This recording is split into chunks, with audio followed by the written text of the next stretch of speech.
Yo, what is up? It's Ty here, back with a lens review. The lens that I will be reviewing today will be the 7artisans 55mm F1.4. I will be showing you test pictures taken by my Fujifilm X-H1. That's currently my F1.4 Fujifilm 35mm on there. So I got this lens.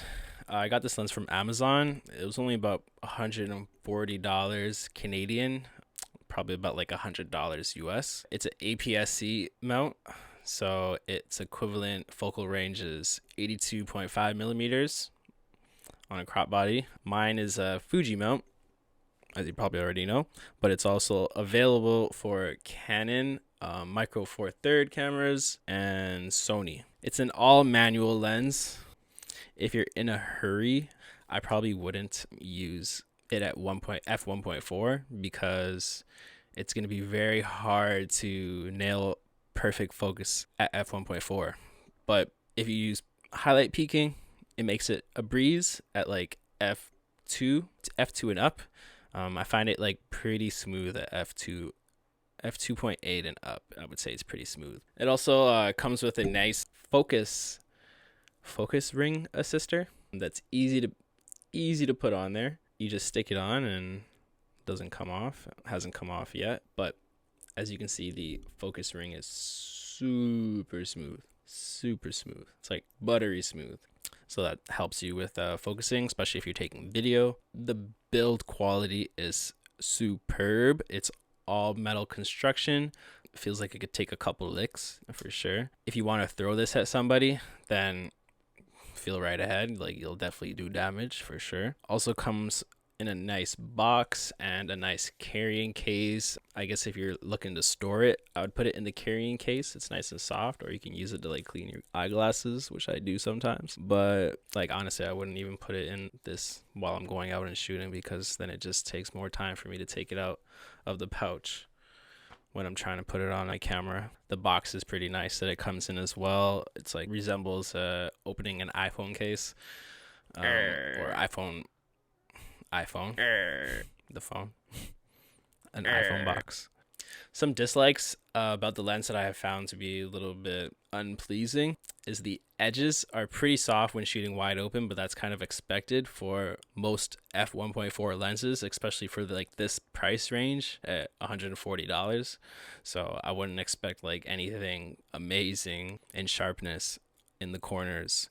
But if you're doing portraits and you're mostly center framing your subjects, then I think it would be pretty good. And at wide open, it's kind of like a dreamy effect as well. But if you want it to be pretty sharp, I would shoot at f2.8 and up, and you should be pretty good, especially f4. Also, like, the second bad thing is the aperture ring is almost too smooth, which sometimes when I'm shooting, I won't notice that I've accidentally changed from f1.4 to like f2.8, because it's almost like super smooth at the point where it can just like change like just by barely touching it. Like, I'm barely putting force on it right now, and I'm just like nothing, but it moves super easy. It's a manual lens, so you won't have any EXIF data showing what aperture you're shooting at. So either if you want that information, I would write it down as you're taking the shot, or if you just don't care, or if you can kind of just like eye it, like, oh, it looks blurry, so it must be at like f1.4,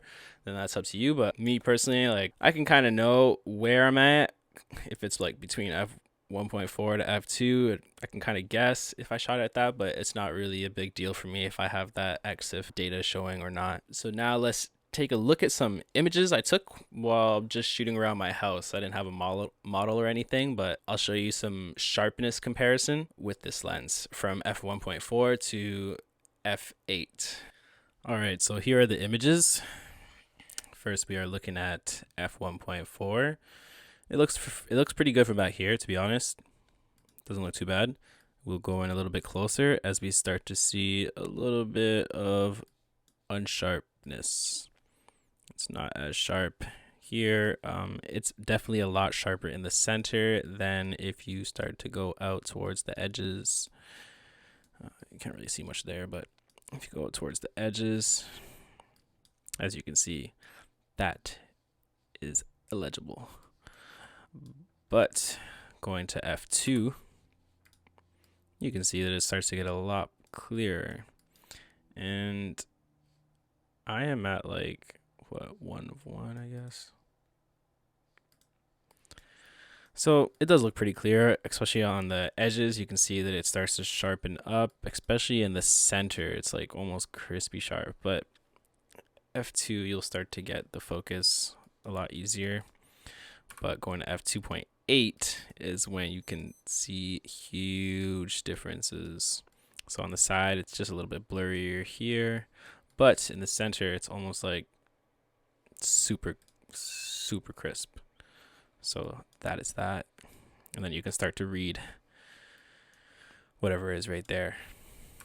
Going to f4, it's almost, I think it's almost as sharp as it's gonna get. Like you can see every detail there. You can see the detail of the glass. On the sides, obviously, it's not going to be super sharp, but still, it's way better than it was at f2 or f1.4. Going to f5.6, basically almost sharp all around.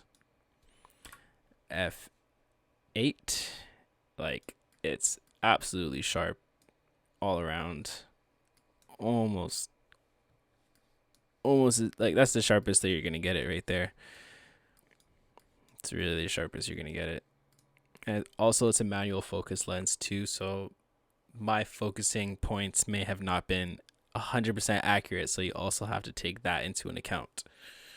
So I would say my overall conclusion on the lens is that it's a pretty great lens for the budget. I would say the quality would be pretty good. If you're looking for like $100 lens, if you only have $100 lens to spend, it's definitely a great learning lens. If you're just starting out, shoot up 2.8 if you want really sharpness. If you want a little bit more of like a dreamier effect where it's just mostly sharpness in the middle, then shoot at f1.4. But if you're looking for something to pick up, this would be a really good lens. Also, like this lens would be really good for video work too. If you're looking for like to do video work, I would say this lens would be better than for photography. But that's just my opinion. If you want to pick it up, I'll put a link in the description for Amazon. But yeah, peace out.